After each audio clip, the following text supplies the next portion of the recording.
es la iglesia Puerta de Esperanza, situada en San Lucas, Zacatepeques, República de Guatemala, en América Central. Para la gloria de Dios, nuestra congregación fundamenta su fe en Jesucristo y en las Santas Escrituras. Agradecemos a Dios que hoy se pueda contar con Internet para cumplir con cabalidad el mandamiento de nuestro Señor Jesucristo, que es predicar el Evangelio en todas partes del mundo. Con mucho agrado, ofrecemos hoy la prédica de nuestro pastor general, el licenciado Gustavo Adolfo Bonilla.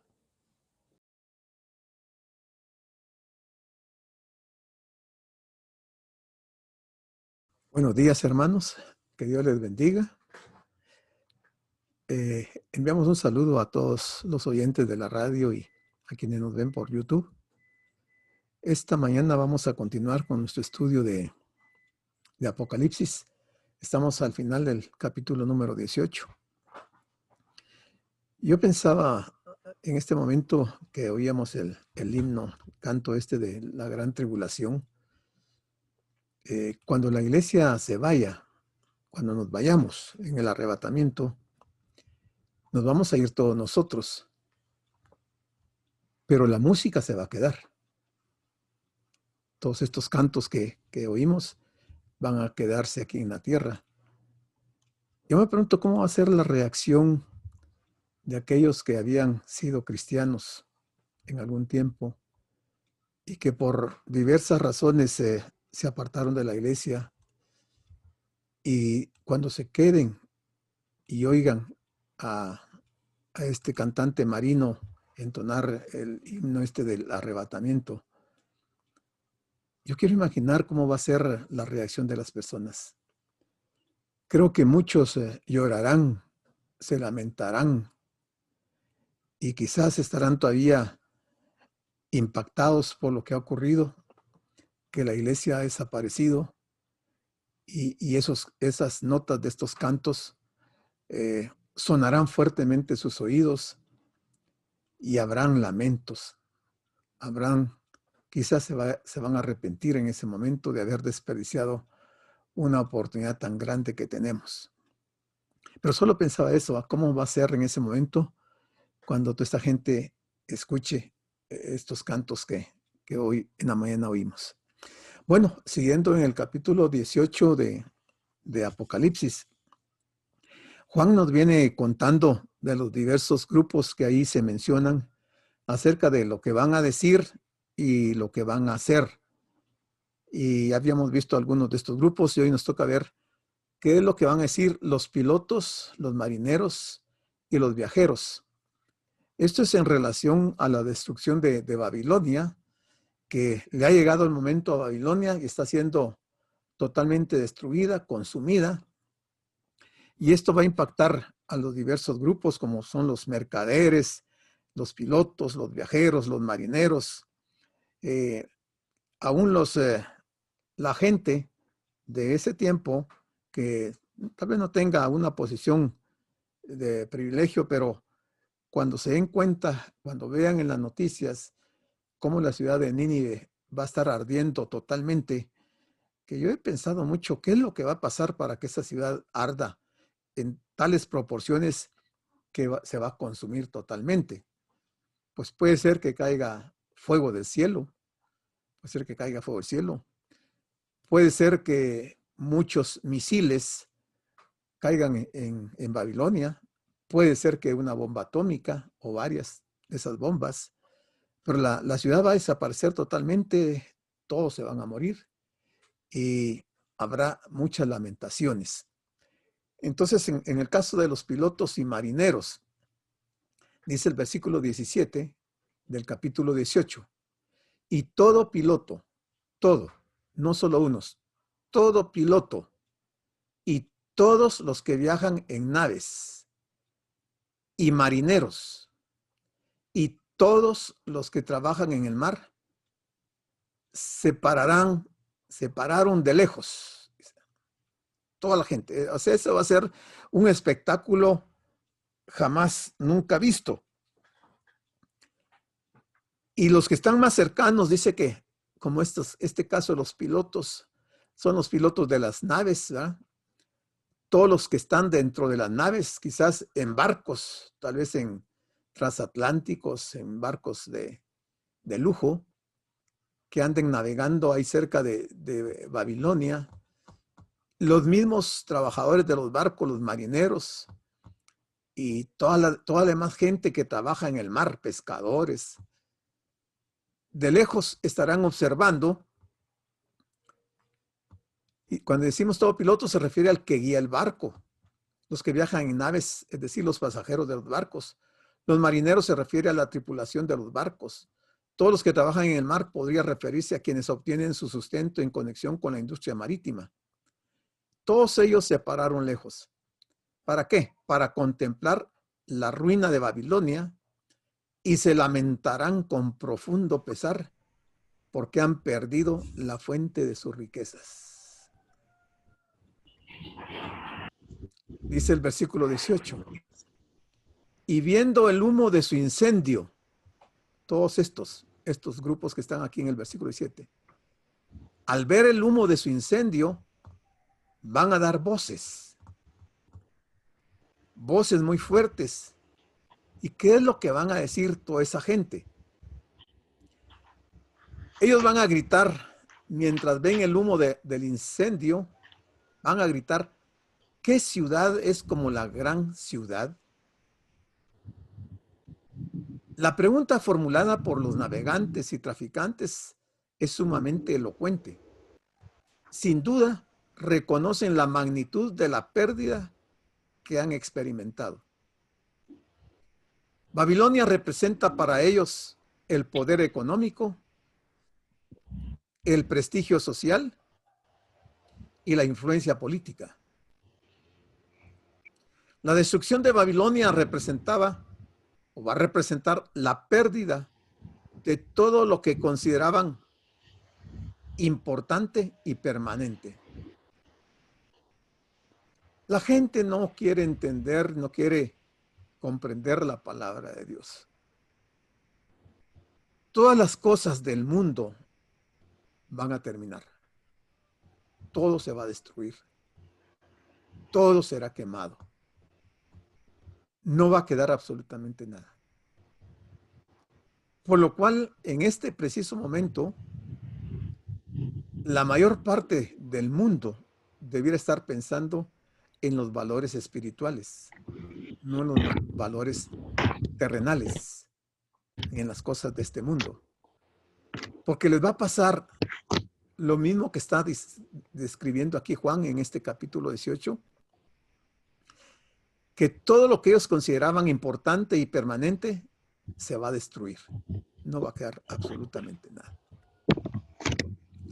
Y dirán entonces, ¿qué ciudad era semejante a esta gran ciudad? Si nosotros vemos el día de hoy, encontraríamos un sinnúmero de grandes ciudades a nivel mundial que son impresionantes. No solo por su belleza natural, por sus paisajes, sino que también son impresionantes por sus economías. El mundo de las ciudades de primer orden, los países sumamente desarrollados, tienen tantas cosas que mucha gente queda impresionada ante esas cosas. Sin embargo, en ese momento, por lo que aquí está escrito, Babilonia será mucho más importante, más grande, más atractiva que cualquier ciudad. Es la pregunta que os hacen. ¿Qué ciudad era semejante a esta gran ciudad? Entonces el versículo 19 dice, y echaron polvo sobre sus cabezas.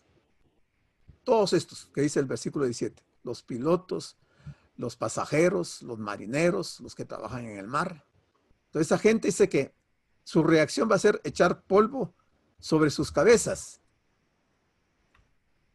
Y además darán voces, dice, y dieron voces,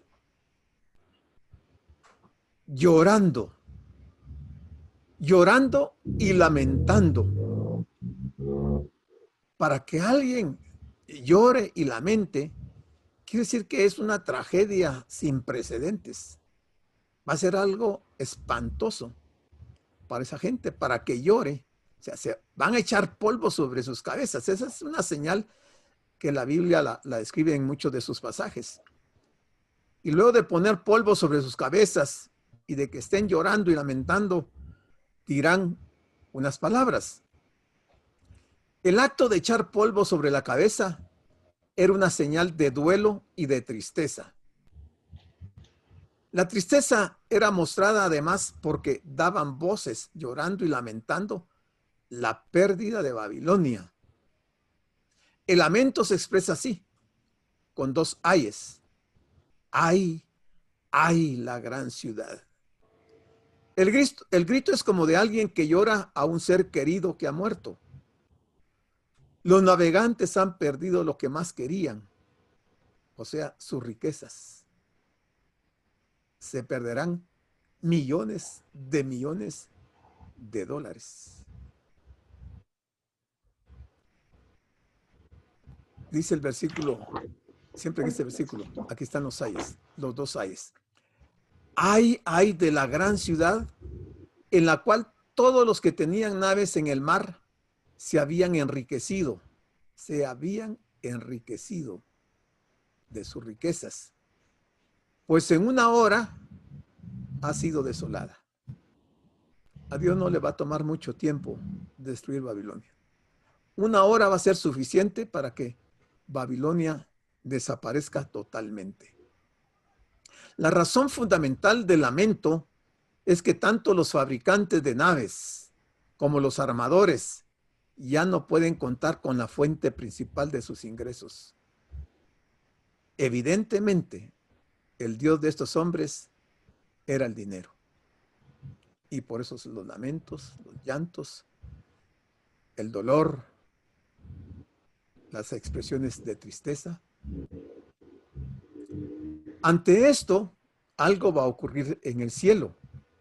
O sea, mientras la gente aquí esté de lejos viendo cómo se consume Babilonia, viendo el humo de su incendio, en el cielo va a suceder algo que Juan nos cuenta. Y es lo siguiente. En el versículo 20. En el cielo dirán, alégrate sobre ella. ¿Quién tiene que alegrarse sobre Babilonia? El cielo. Podríamos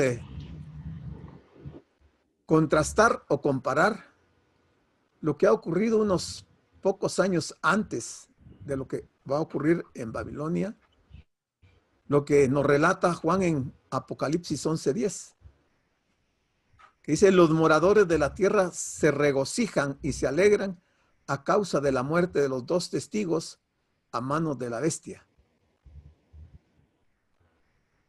La gente se va a alegrar por la muerte de estos dos líderes que el Señor ha levantado en medio de la gran tribulación. Se regocijarán y estarán alegres. Pero ahora el escenario cambia. Ahora el escenario es de lamento, es de lloro, es de tristeza. Porque vendrá el día, sin embargo, cuando las cosas cambiarán radicalmente.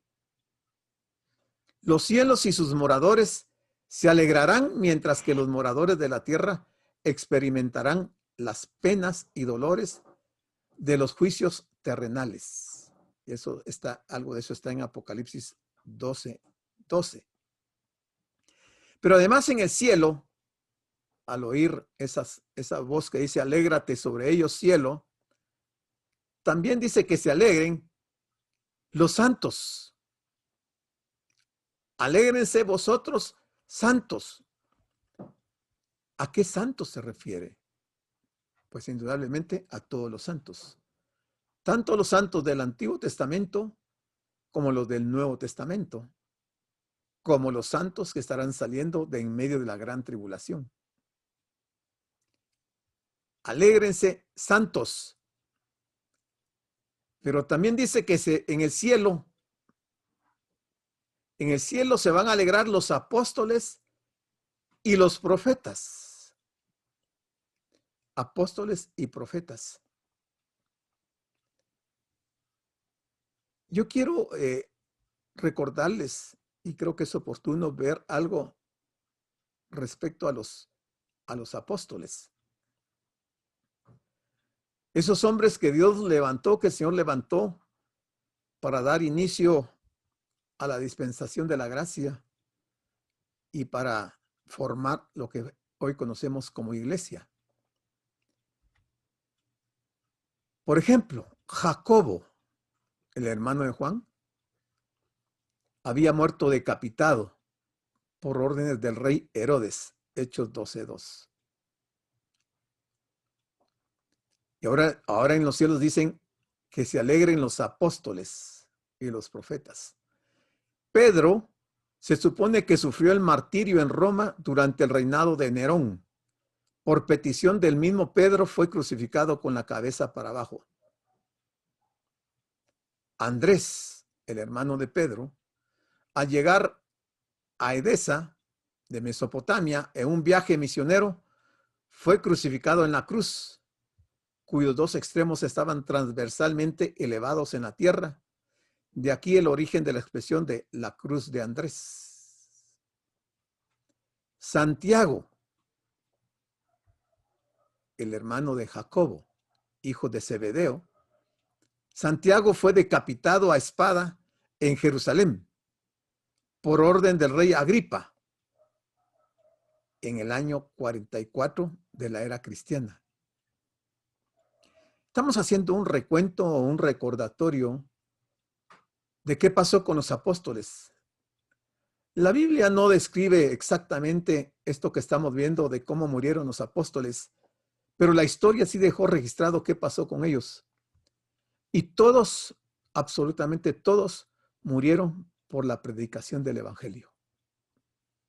Todos sacrificaron sus vidas para honrar al Señor.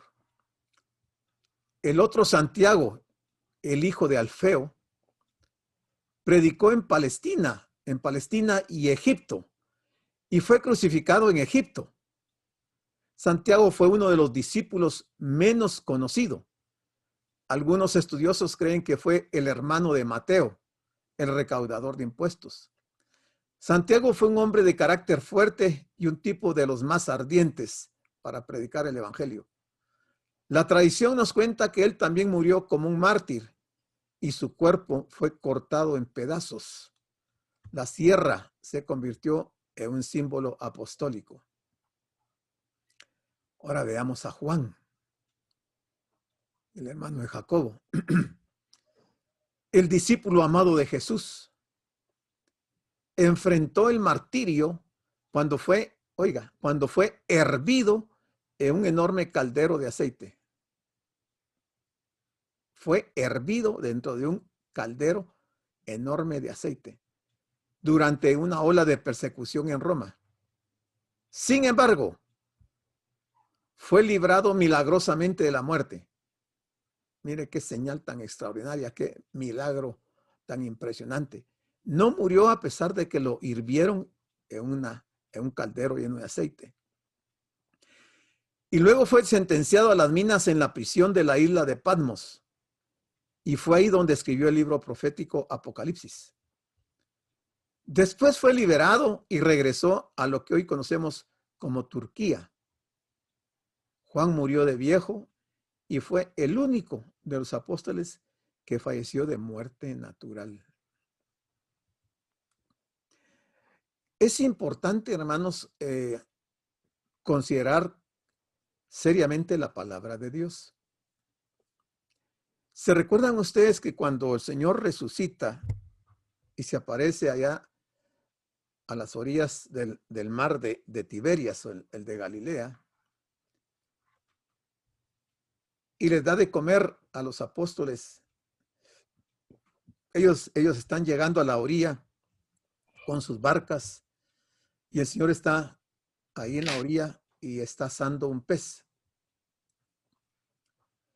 Y cuando ellos bajan de la barca y el Señor se dirige a Pedro y le dice: Pedro, ¿me amas? Se recuerdan que ahí por 3 veces el Señor le habla a Pedro y le pregunta que si lo ama. Y Pedro responde. Luego el Señor se lleva a Pedro aparte de los discípulos, un poco más retirado. Y este Juan, lo seguía. Cuando Pedro se da cuenta que Juan lo seguía, le dice, ¿y este qué? Y el Señor le dice, si yo quiero que él quede hasta que yo venga, quede a ti. Cuando yo venga, dice. ¿De qué venida le estaba hablando? Sí, en ese preciso momento él estaba resucitado. Ya había sido su primer venida. Usted le está hablando de una venida diferente a la primera. Entonces, como él le dice, si yo quiero que él quede hasta que yo venga, Pedro no podía haber muerto en el caldero de aceite porque todavía no se había cumplido la visión que él tuvo del Señor y que lo relata en el libro de Apocalipsis. Porque ahí Juan ve la venida del Señor. Escatológicamente, él ve la venida del Señor. Entonces, se cumplen las palabras del Señor. Y pareciera que fueran palabras insignificantes, sin ningún sentido, las que el Señor le está diciendo a Pedro de lo que le va a ocurrir a Juan. Y eso está en Juan 21, 22. Jesús le dijo, si quiero que él quede hasta que yo venga, ¿qué a ti? Sígueme tú.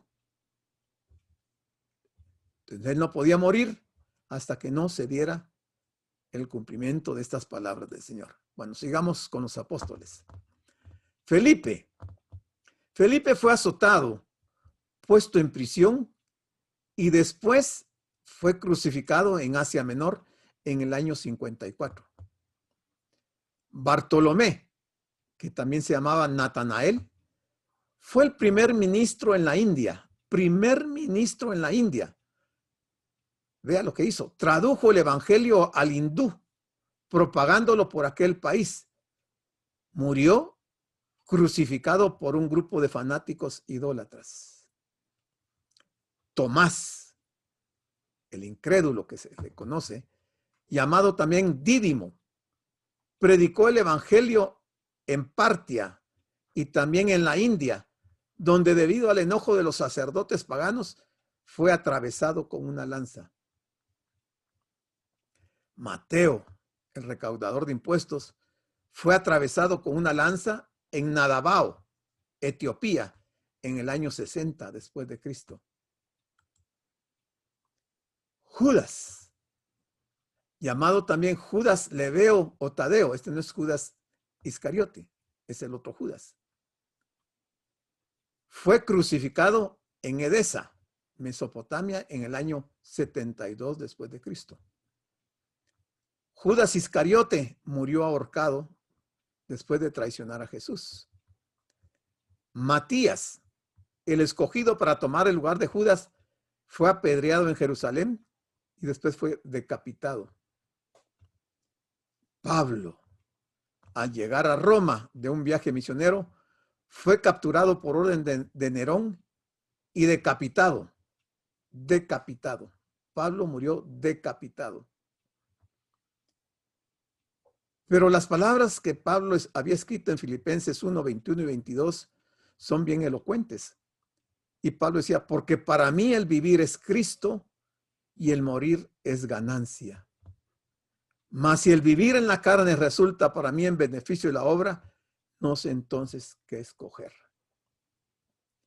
Pues este es un resumen de la vida de los apóstoles y que ahora en el cielo se les está diciendo a los apóstoles y a los profetas que se alegren. Y es que el sistema inicuo de Babilonia había sido el causante de la muerte de muchos santos durante el periodo de la tribulación. Además de, Dios hará recaer su juicio sobre la iniquidad de Babilonia por haber derramado la sangre de los santos en Babilonia, en Irak. Entonces, además de lo que ya vimos acá, de que se les dice a los que están en el cielo que se alegren, a los santos, a los apóstoles y profetas, que se alegren. ¿Por qué se tienen que alegrar? Porque Dios os ha hecho justicia en ella. La justicia de Dios no se quedará sin su cumplimiento. Quizás algunos hoy en día en las iglesias mueran injustamente, y quizás algunos han clamado por la justicia de Dios y no se ha llevado a cabo esa justicia. Pero es que lo que pasa es que Dios tiene un tiempo para todas las cosas. Y este es el momento que nos describe Juan en el capítulo 18, es el momento de la justicia de Dios. Porque Dios os ha hecho justicia en ella, en Babilonia. El juicio sobre Babilonia será justo, como todos los actos del soberano Señor, que serán ejecutados durante la tribulación. Todo lo que va a pasar en la gran tribulación será justo, de acuerdo a la justicia de Dios. Pablo dice, porque es justo delante de Dios pagar con tribulación a los que os atribulan. Segunda de Tesalonicenses 1:6. Es justo delante de Dios pagar con tribulación a los que os atribulan. Babilonia recibirá la retribución merecida por el maltrato que dará a los siervos de Dios en los postreros tiempos, pero también por el hecho de que su sistema maligno y rebelde contra Dios y que tuvo su origen en los días de Nimrod. ¿Qué fue lo que Nimrod hizo? Nimrod se opuso a Dios en el sentido de persuadir con el uso de la fuerza a los hombres para que no adorasen a Jehová. Mire desde cuándo. Y Dios no olvida lo que Nimrod hizo. Y Nimrod fue el fundador de Babilonia. Ahí fue donde construyó la Torre de Babel. O sea, él fundó Irak. Y Nimrod también va a pagar en este momento de esta justicia de Dios. Bueno, ¿qué dice el versículo 21? Inmediatamente después de estas palabras que Juan nos relata, aparece un ángel, otro ángel poderoso. Ya habíamos visto algunos ángeles poderosos. Ahora aquí hay otro. Es un grupo de ángeles muy especial.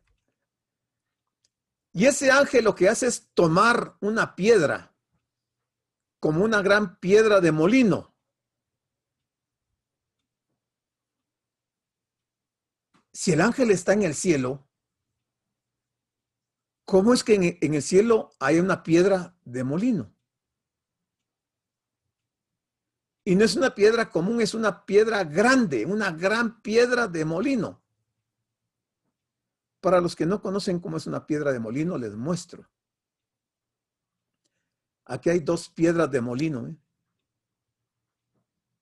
Con estas trillaban el trigo. Un asno, una bestia daba vueltas y hacía que las piedras pasaran sobre el trigo para sacar la semilla. Pero dice que un ángel va a tomar una de estas piedras. Según se dice, una de estas piedras pesa más de 1 tonelada, más de 20 quintales. Y el ángel la va a tomar como tomar un piedrín. Como se ha observado repetidas veces a través del Apocalipsis, el ministerio de los ángeles es sumamente importante, porque ellos intervienen en la adoración del Dios soberano. Intervienen en la revelación del contenido del Apocalipsis. Intervienen en la derrota de Satanás, pero también intervienen en la ejecución de los juicios divinos sobre la tierra. Lo que nos dice Apocalipsis 18:21 de este ángel, que es un ángel fuerte, que es capaz de levantar una gran piedra. Una piedra de esas de molino medía 1,5 metros de diámetro. 1,5 metros de diámetro. Y tenía un espesor de 36 centímetros. Y pesaba más de 1 tonelada. Y lo que el ángel hace es lanzar con fuerza, con ímpetu y a una gran velocidad del cielo a la tierra, lanzar esa piedra. ¿Qué señal está dando ahí el Señor en este evento de este ángel? Dice que esa gran piedra la arrojó en el mar, diciendo, hay varios mares. Irak precisamente no está a la orilla del mar. Podría ser el Mar Muerto, podría ser el Mar Rojo, podría ser el Mar Egeo, cualquier mar. No especifica en qué mar. Pero que una piedra de más de 1 tonelada caiga desde el cielo hacia la tierra a la velocidad que puede tomar, va a tener serias consecuencias. Y la arroja, dice, con el mismo ímpetu que va a ser derribada Babilonia. O sea, está ejemplificando la forma en que va a ser destruida Babilonia, la gran ciudad, y nunca más será hallada. Nunca más será hallada Babilonia. Esta frase es enfática debido al uso de la doble negativa, nunca, y del adverbio más. La frase encierra la idea de una destrucción total y permanente. Después de esta destrucción, Babilonia en modo alguno volverá a existir. Después de esta destrucción, Babilonia no volverá a existir. Su recuerdo será totalmente borrado de la historia de la humanidad. Nadie se acordará de Babilonia ni de Irak, o lo que es Irak. Babilonia será perpetuo asolamiento en estricto cumplimiento de la palabra de Dios. Y es que ya Jeremías lo decía en el capítulo 51, versículo 26. Veamos qué decía Jeremías. Dice, y nadie tomará de ti piedra para esquina, ni piedra para cimiento, porque perpetuo asolamiento serás, ha dicho Jehová. Y en el 63 dice, del capítulo 51 de Jeremías, y cuando acabes de leer este libro, le atarás una piedra y lo echarás en medio del Éufrates, en Babilonia. Y dirás, así se hundirá Babilonia y no se levantará del mal que yo traigo sobre ella y serán rendidos. Mire, ya los profetas del Antiguo Testamento describían el final de Babilonia. Bueno, ¿qué pasará en Babilonia? Según versículos 22 y 23 del capítulo 18. Ante todo esto, veamos un resumen. La voz de arpistas, de músicos, de flautistas y de trompeteros no se oirá más en ti.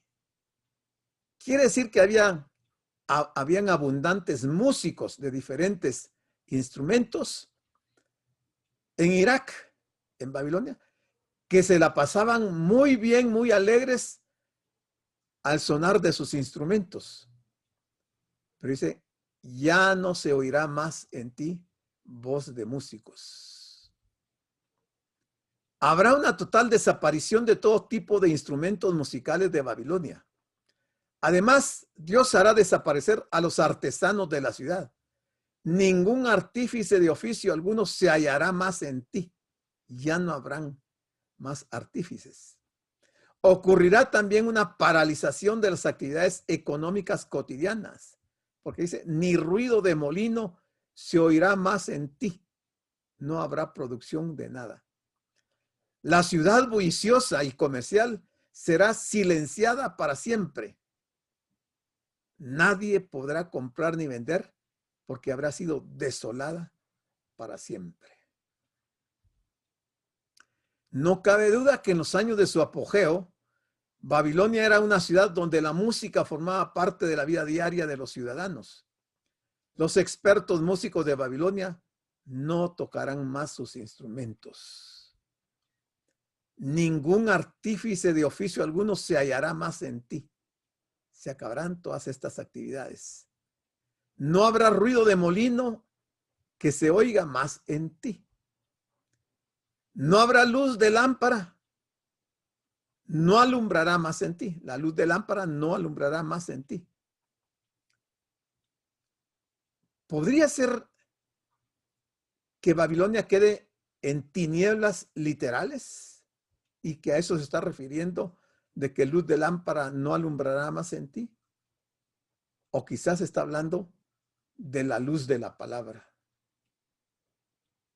No habrá, pero ni pizca de la palabra de Dios que disipe las tinieblas de Babilonia.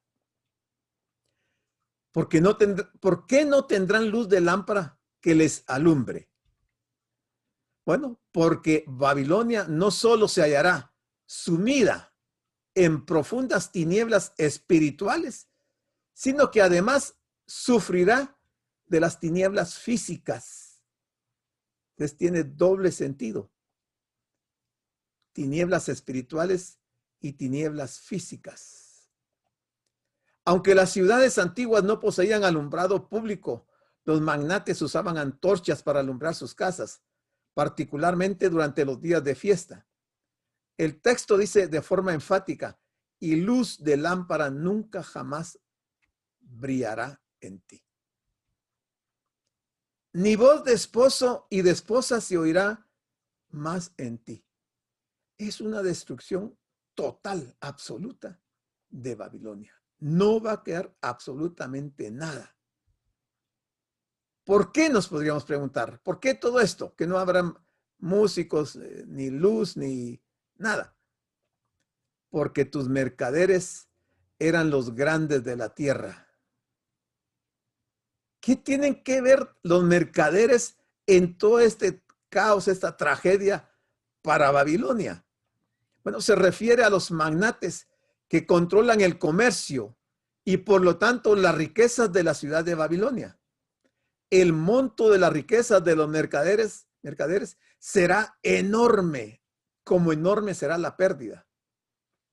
La influencia de los varones del dinero será de tal magnitud que logrará controlar la vida sociopolítica de la ciudad, de los mercaderes. No en vano son designados como los grandes de la tierra en Babilonia. No dice de Estados Unidos, no dice de la China, no dice de Italia, no dice de ningún país europeo. Está hablando de Babilonia. Pues por tus hechicerías fueron engañadas no algunas naciones, todas las naciones van a ser engañadas por las hechicerías de Babilonia. ¿Qué es lo que va a suceder entonces en Babilonia? ¿Qué tanto poder va a tener para influir en todas las naciones y trasladarles sus costumbres y sus hechicerías y todas sus tradiciones? Esta cláusula aporta la razón del enriquecimiento de los que comercian con Babilonia. La razón del por qué los mercaderes de la tierra se han engrandecido radica en el hecho de que han sido engañados mediante las hechicerías practicadas en Babilonia. Todos los mercaderes, los grandes, los magnates, hará uso de recursos diabólicos para engañar a las naciones. El texto dice que todas las naciones fueron engañadas por las hechicerías de Babilonia. Hasta el final de sus días, la ciudad ramera apartará a los hombres del camino de Dios mediante sus artes mágicas. Mediante sus artes mágicas. ¿Qué grado de hechicería se desarrollará en Babilonia? Es impresionante, hermanos. Yo no puedo entender exactamente las proporciones de las prácticas de los babilonios en el periodo de la gran tribulación. ¿Cómo van a impactar y van a lograr engañar a todas las naciones del mundo? Bueno, sigamos. Dice, y en ella, en Babilonia, se halló la sangre de los profetas y de los santos. Se halló. O sea, alguien buscó dónde estaba la sangre de los profetas y de los apóstoles y encontraron que la sangre de ellos estaba en Babilonia. Quiere decir que es en el sistema religioso que Nimrod propagó por todo el mundo. De todos los que han sido muertos en la tierra, de los profetas y los santos, y de todos los que han sido muertos en la tierra, la sangre de todos los que han sido muertos en la tierra se va a hallar en Babilonia. Se las van a cobrar fuerte. El versículo 24 constituye una tercera causa del juicio divino sobre Babilonia. Fue hallada la sangre de los profetas y de otros siervos de Dios. Clama por justicia delante del trono, pidiendo justicia a semejanza de la sangre de Abel, según Génesis 4:10. Desde su fundación por Nimrod, que está en Génesis 10, 9 y 10, Babilonia ha encabezado un sistema antidios que ha perseguido a quienes han procurado seguir el camino de justicia. La profecía mira hacia el futuro y hacia un sistema gigantesco que ha de abarcar la tierra en su oposición al cristianismo. Ese es el gran pecado de Babilonia.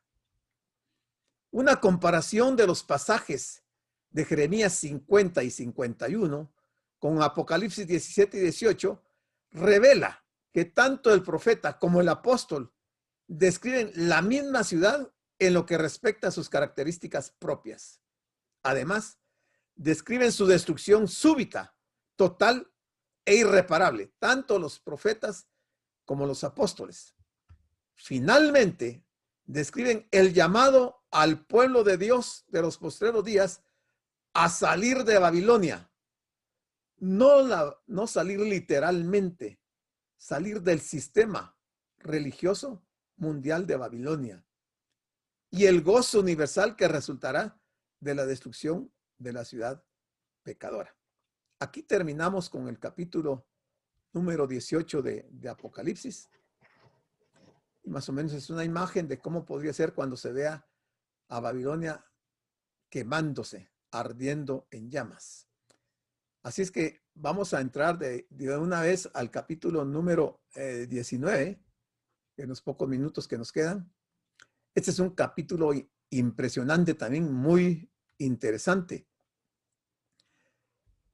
Lo que vamos a ver en este capítulo tiene que ver, entre otras cosas, con la venida de Cristo, su segunda venida, en el capítulo 19. Póngale atención a este capítulo porque hemos aprendido algunas cosas que no son exactamente lo que la Biblia dice. El capítulo 19 tiene que ver con la segunda venida de Cristo. Y tiene que ver con la séptima copa, la última de las copas de la ira de Dios. Pero hay una información, no se la doy ahorita, se la voy a dar cuando lleguemos, interesantísima para nosotros los cristianos. Y yo le voy a enfatizar cuando llegue a ese punto. Apocalipsis 19 comienza con una mirada retrospectiva para alabar a Dios por haber juzgado a Babilonia. Eso lo vamos a ver en los versículos 1 y 4. Seguidamente hay una expresión de júbilo. Por esto, mire, por la llegada de las bodas del Cordero.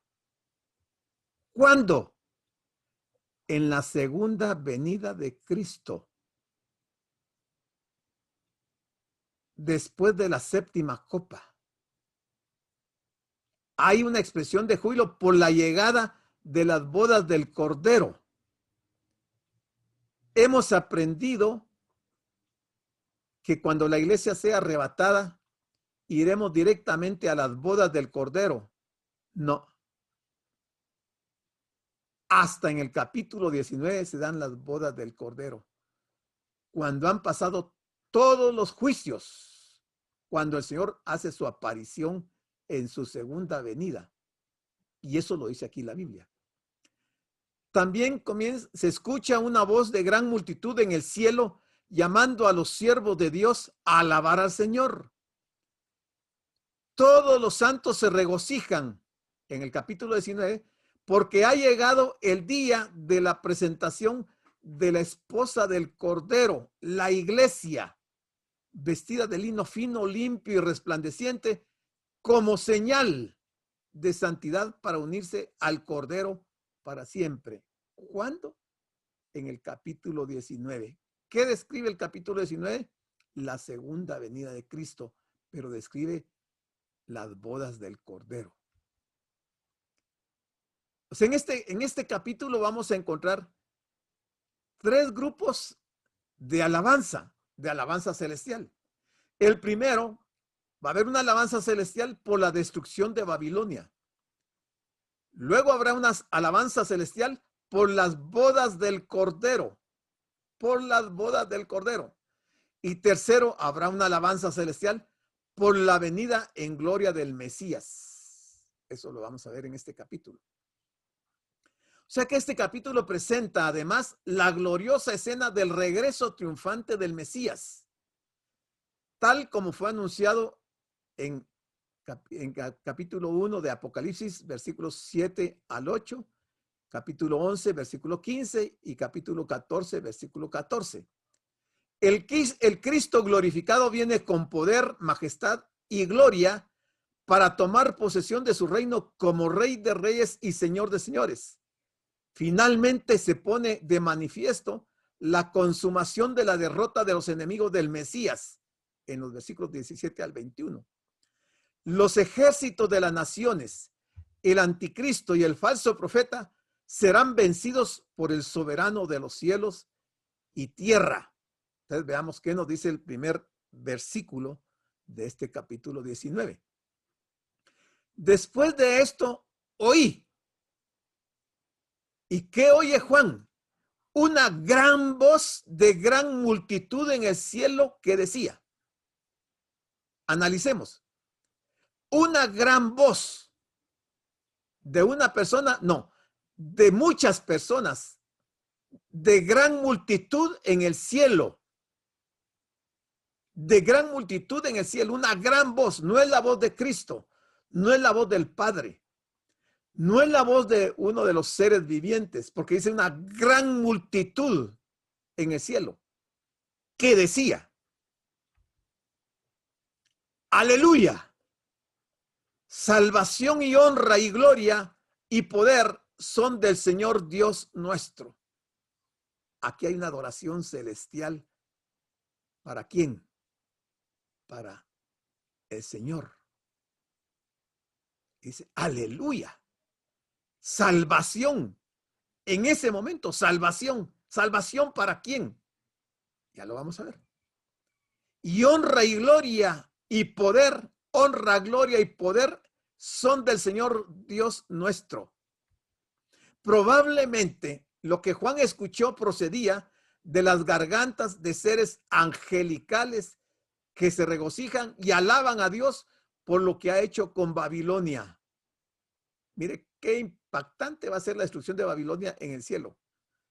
Más adelante en el versículo 5, estos seres angelicales invitan a los redimidos a dar alabanza a Dios de igual manera que ellos. La alabanza angelical comienza con la expresión aleluya. Ese vocablo hebreo significa alabad a Jehová. Dios es digno de ser alabado por todas sus criaturas. ¿Quiénes son esos seres angelicales que como una gran voz están expresando esta alabanza? En primer lugar, Dios es alabado por la consumación de su salvación, es decir, la gran liberación relacionada con la venida del reino. La victoria que resulta en la venida del reino de Dios a la tierra coincide con la eliminación de todos los obstáculos, incluyendo a la bestia y a Babilonia. Ese es el primer motivo de alabanza al Señor. Dios es alabado también por la manifestación de su gloria. Todos sabemos cuál es la gloria de Dios, ¿verdad? O cómo es la gloria de Dios. Yo espero que todos lo sepamos. La palabra aleluya significa alabado sea el Señor o gloria a Dios. En el Nuevo Testamento esta palabra aparece solo 4 veces. Y es en el capítulo 19 de Apocalipsis en donde se mencionan las 4 veces. Mire qué impresionante. Es en Apocalipsis donde se menciona esta palabra aleluya. Aquí podríamos hacernos una pregunta. Si Juan está oyendo esa gran voz de una gran multitud en el cielo, que está diciendo aleluya, salvación y honra y gloria y poder son del Señor Dios nuestro, ¿por qué están diciendo eso? Bueno, el versículo 2 lo responde. Porque sus juicios son verdaderos y justos. Los juicios de Dios son verdaderos y justos. No hay ninguna injusticia en Dios. Aunque la gente hoy se cuestiona y dice, ¿acaso Dios puede matar a niños, ancianos? ¿Acaso Dios? Los juicios de Dios son verdaderos y justos. Juicios verdaderos y justos se refiere a los juicios de Dios que destacan su absoluta imparcialidad. En los días de Noé, Dios fue justo y verdadero en todo sentido. La maldad del hombre alcanzó proporciones incalculables. Dios advirtió a la humanidad de entonces mediante la predicación de Noé, pero los seres humanos se negaron a arrepentirse. Entonces Dios actuó con justicia sobre aquella generación. Ya no fue injusticia de Dios porque les advirtió, les anunció. Por más de 100 años Noé les anunció al mundo de ese tiempo de lo que iba a ocurrir y no quisieron creer, no se arrepintieron. Los juicios de la gran tribulación también serán verdaderos y justos. La humanidad de los postreros días será semejante a la humanidad de los días de Noé, según Mateo 24, 37 al 39. Los habitantes de la tierra continuarán, mire, los habitantes de la tierra continuarán con su indiferencia y endurecerán sus corazones aún más. Indiferencia a quién o a qué. Indiferencia a Dios. Indiferencia al evangelio, a la palabra de Dios. Pero aquí estamos viendo que les ha llegado el final. A eso se unirá la influencia malévola de Babilonia con su corrupción social, comercial, política y religiosa. Y dice siempre el versículo 2 del 19 de Apocalipsis, pues ha juzgado a la gran ramera. No dice que la va a juzgar, ya la juzgó. Ha juzgado a la gran ramera. ¿Por qué? Porque ha corrompido a la tierra con su fornicación. No estamos hablando de una fornicación sexual, estamos hablando de una fornicación espiritual y religiosa. O sea, la idolatría es algo que Dios aborrece al punto de aplicar sus juicios y matar a todas las personas que tal cosa practican. Ha corrompido a la tierra con su fornicación. ¿Y por qué más? Porque Él va a vengar la sangre de sus siervos. Aquí está su justicia, mire. Ha vengado la sangre de sus siervos. ¿Qué siervos? Profetas, apóstoles, sacerdotes, creyentes, cristianos. Todos aquellos que hemos creído en el Señor y de aquellos que han ofrendado su sangre, su vida por el evangelio. Él va a vengar la sangre de sus siervos de la mano de ella. ¿De quién ella? Babilonia. No es Roma, es Irak. Apocalipsis 6:9 nos recuerda este pasaje. Dice que cuando abrió el quinto sello, Juan dice, vi bajo el altar las almas de los que habían sido muertos por causa de la palabra de Dios y por el testimonio que tenían. Versículo 10 dice, y clamaban a gran voz diciendo, ¿hasta cuándo, Señor santo y verdadero, no juzgas y vengas nuestra sangre en los que moran en la tierra? Pues la respuesta a esta pregunta del versículo 10 de Apocalipsis 6 está en Apocalipsis 19:2.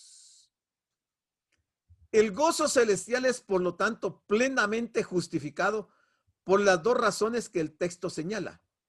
Primero, porque los juicios de Dios son verdaderos y justos. Y segundo, porque ha juzgado a la gran ramera que ha corrompido la tierra con su fornicación.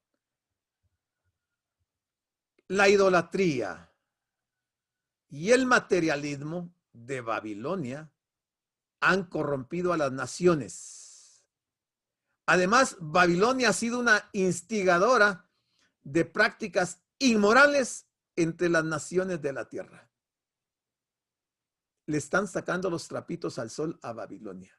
Se están dando las razones por las cuales los juicios de Dios van a caer de forma escandalosa sobre ellos. Cuando habla de la sangre de sus siervos, es decir, de aquellos que le sirven a él como esclavos. El Señor no se olvida de quienes le sirven. Óigalo. El Señor no se olvida de quienes le sirven. No se olvida. Él es un Dios justo. No solo les dará galardones por la fidelidad y el servicio que describen Hebreos 10, 35 y 36, sino que además reclamará la sangre de sus perseguidores y tribuladores. Babilonia disfrutará persiguiendo a los profetas y santos de Dios, pero por un solo tiempo, un poco tiempo, porque ahora viene la venganza de Dios sobre ellos. Otra vez dijeron, ¿quiénes? Los que están cantando, están alabando del versículo 1. Todos esos ángeles. Otra vez dijeron, otra vez, es segunda vez. Porque en el versículo 1 ya vimos que fue la primera vez, ahora segunda vez, otra vez dijeron.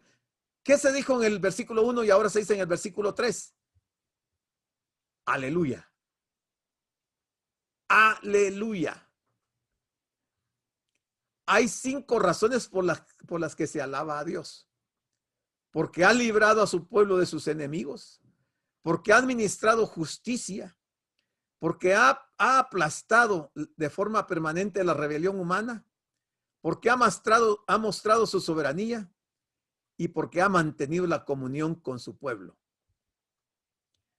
Te dice, aleluya, y el humo de ella sube por los siglos de Babilonia. Sube eternamente por los siglos de los siglos. ¿Hasta cuándo? Hasta que la tierra sea quemada y destruida. O sea, pasará el milenio, pasará ardiendo Babilonia. Porque dice hasta los siglos de los siglos. Apocalipsis 14:8 dice, otro ángel le siguió diciendo, ha caído Babilonia, la gran ciudad, porque ha hecho beber a todas las naciones del vino del furor de su fornicación. Y el humo sube de su tormento, y el humo de su tormento sube por los siglos de los siglos. Nuevamente en Apocalipsis 14:11 dice lo mismo. Y no tienen reposo de día ni de noche los que adoran a la bestia y a su imagen, ni nadie que reciba la marca de su nombre.